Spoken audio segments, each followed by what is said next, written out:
Hello बच्चों, अब condition के बाद अब जो ऑपरेटर आएगा वो है assign operator. Okay, assign operator में हमें एक ही बात याद रखनी है कि कोई भी हम वेरिएबल या कुछ भी ले, उसका कैलकुलेशन या कुछ भी करें, उसके आगे हमें ये सिंबल रखना है। ओके, असाइन सिंबल रखना है। इसको हम असाइनमेंट ऑपरेटर करेंगे। उसका एग्जांपल यहाँ पे आपको दिया गया है। देखो, ये शॉर्ट हैंड असाइनमेंट ऑपरेटर है ना, यहाँ पे दिया गया है। देखो, the Java also support the shorthand version of assign.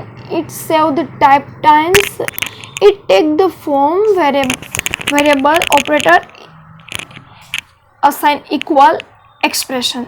Okay, देखो यहाँ पे एक एग्जांपल दिया गया है। देखो, a plus equal b and q and equal p, ऐसे दो एग्जांपल है। ओके, अगर मुझे a plus b equal b को मैं ऐसे इसका सेम टू सेम a भी मैं लिख सकती हूँ, a equal a plus b। देखो, इसको क्या बोलते हैं? असाइन।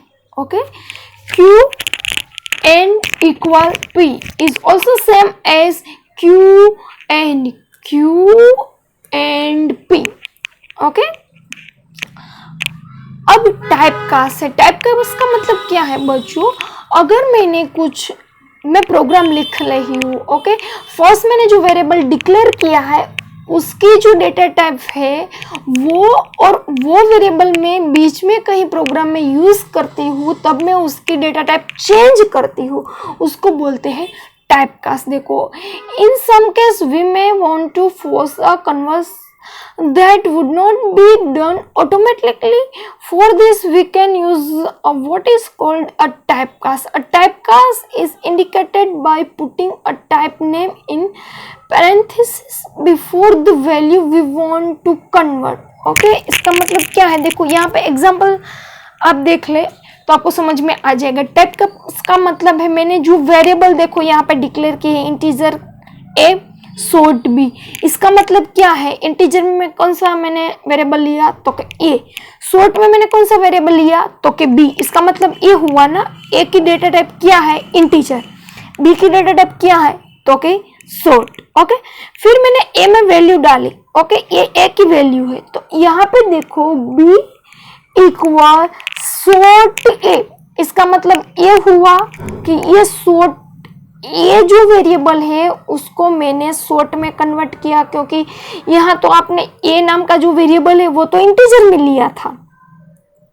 ओके, तो मैंने यहाँ पे शॉर्ट a लिखा। इसका मतलब ये हुआ कि a की जो डेटा टाइप है वो मैंने इंटीजर में कौन सी ले ली? यहाँ पे शॉर्ट में।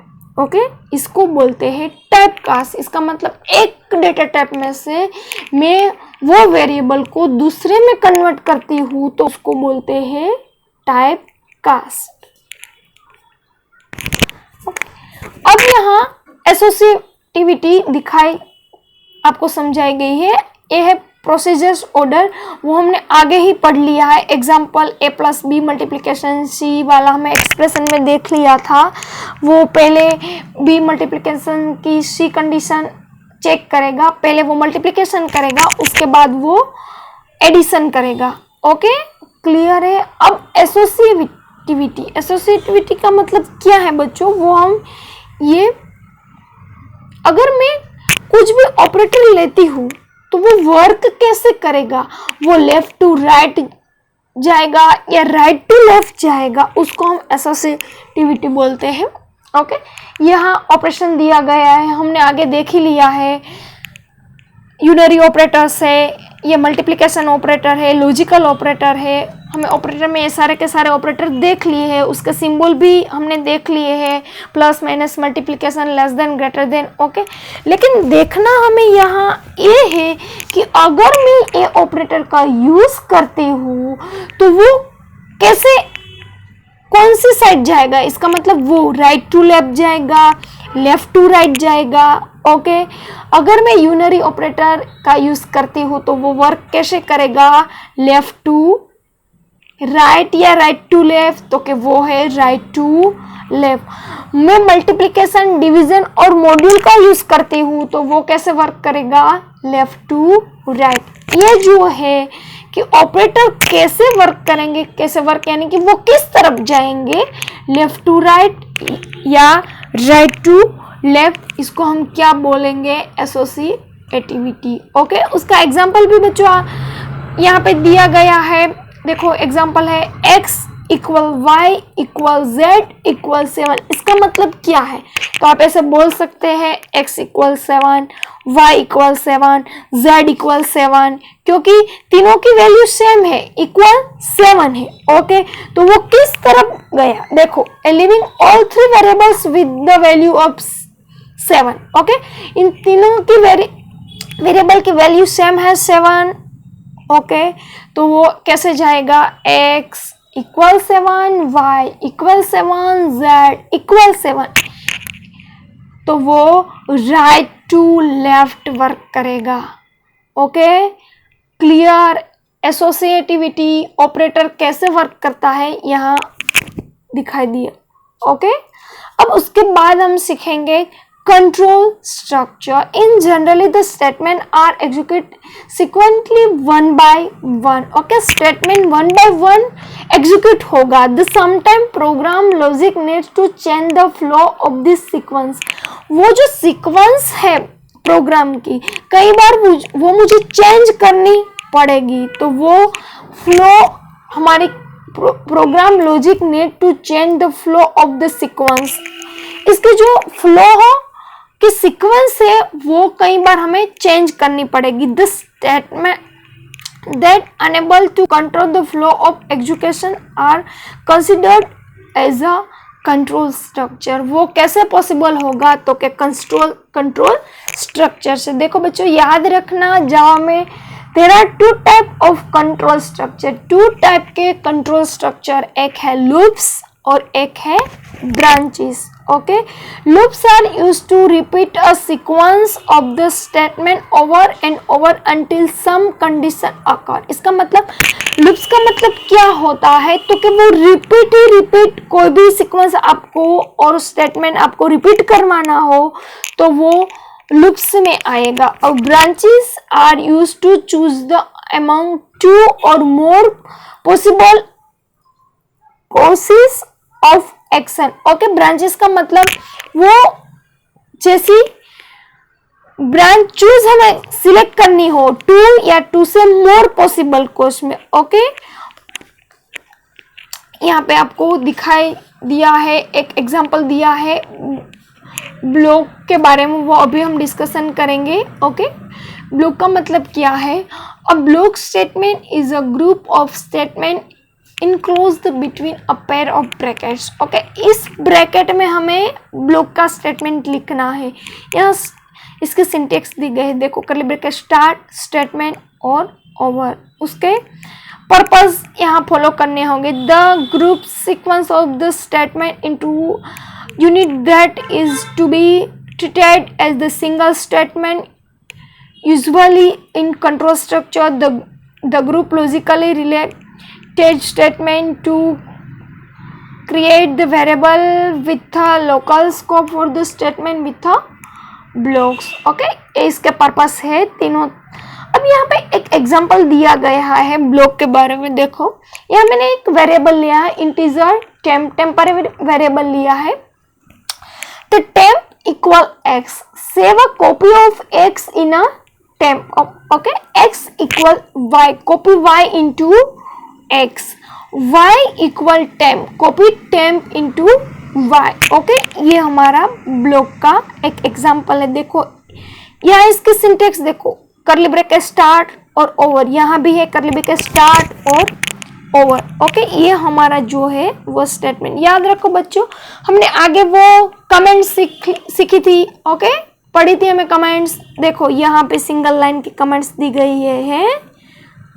क्लियर?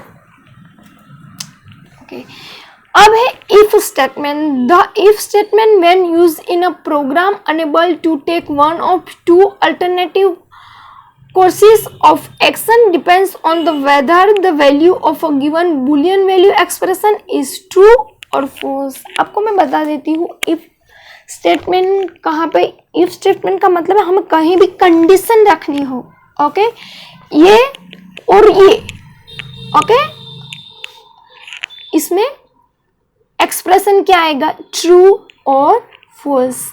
इसको हम कंडीशन स्टेटमेंट भी बोल सकते हैं, इफ कंडीशन स्ट्रक्चर भी बोल सकते हैं, okay.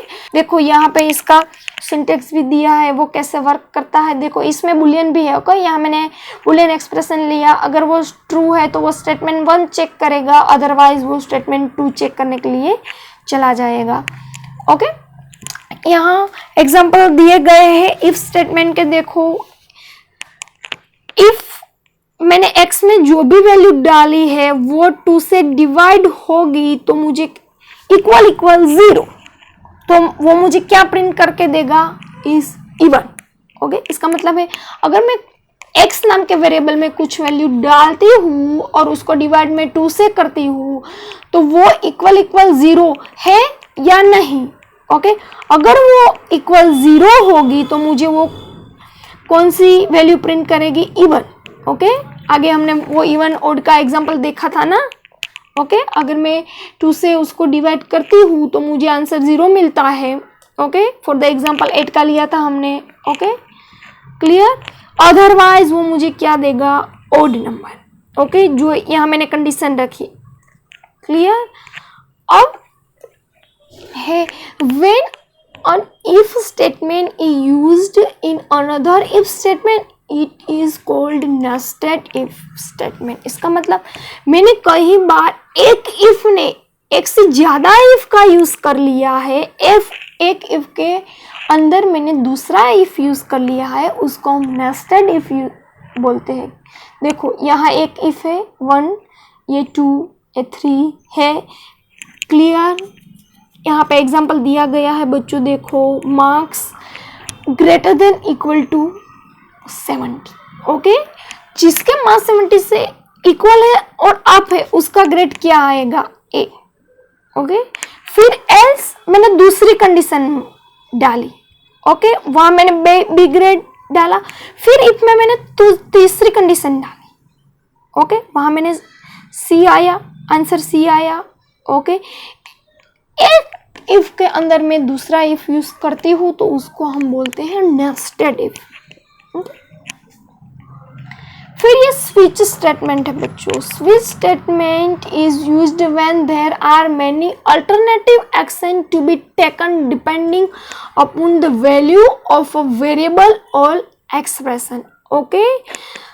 Many alternative action to be taken depends upon the value of variable और एक्सप्रेशन। इसके लिए हमें स्विच स्टेटमेंट यूज करना पड़ेगा, ओके। यहाँ पे उसकी सिंटेक्स दी गई है, स्विच स्टेटमेंट एक्सप्रेशन यहाँ मैं डालूंगी एक कर्ली ब्रैकेट्स, ओके। यहाँ पे कॉन्स्टेंट्स 1, स्टेटमेंट 1, 2 n, ओके।